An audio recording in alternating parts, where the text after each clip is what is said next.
Jack Roberto, umamin na isa siyang bakla at isang male foreigner ang naging third party sa relasyon nila ni Barbie Forteza, dahilan upang mag-break sila.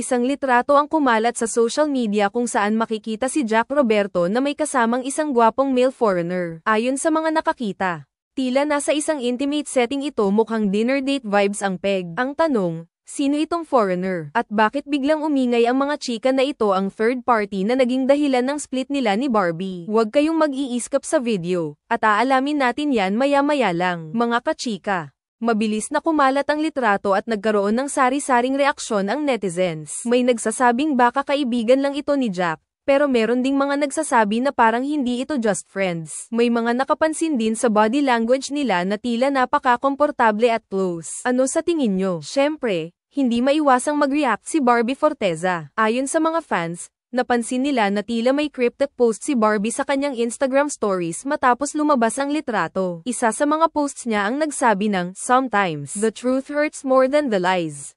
Ouch! Parang may pinaparinggan talaga, di ba? Bukod dito, may mga netizens ding nakapansin na parang hindi na nila pina-follow ang isa't isa sa social media. Alam naman natin na ang ganitong galawan ay madalas na uuwi sa isang breakup. Marami tuloy ang nagtatanong, ano nga ba ang totoong nangyari sa relasyon ng Jack B? At eto na nga ang pinakamainit na bahagi ng chika.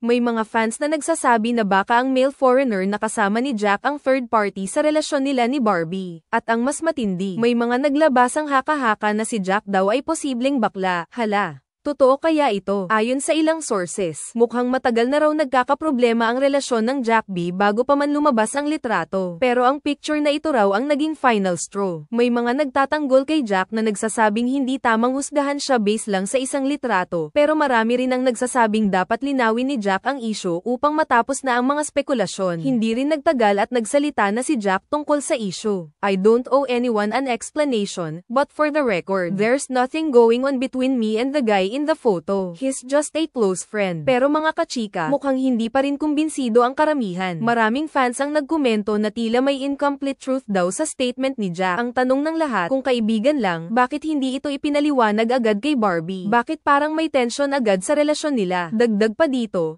may mga netizens din na nagsabing masyado raw defensive si Jack. Ano sa tingin nyo? Syempre, hindi nagpaawat ang mga fans at netizens sa kanilang opinyon. Ang iba, galit na galit kay Jack at sinasabing, kung totoo ang mga haka-haka, hindi fair kay Barbie. Meron namang nagtanggol sa kanya at sinabing, walang masama kung kaibigan lang talaga. Let's not jump to conclusions. Ano nga ba ang katotohanan sa likod ng viral photo na ito?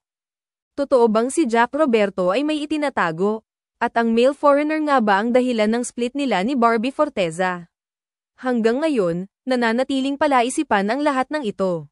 Pero ang sigurado, trust and honesty ang pinakamahalaga sa anumang relasyon. Sa ngayon, let's respect their privacy habang inaayos nila ang kanilang mga personal na issue. Ikaw, ano ang opinyon mo sa kontrobersyang ito?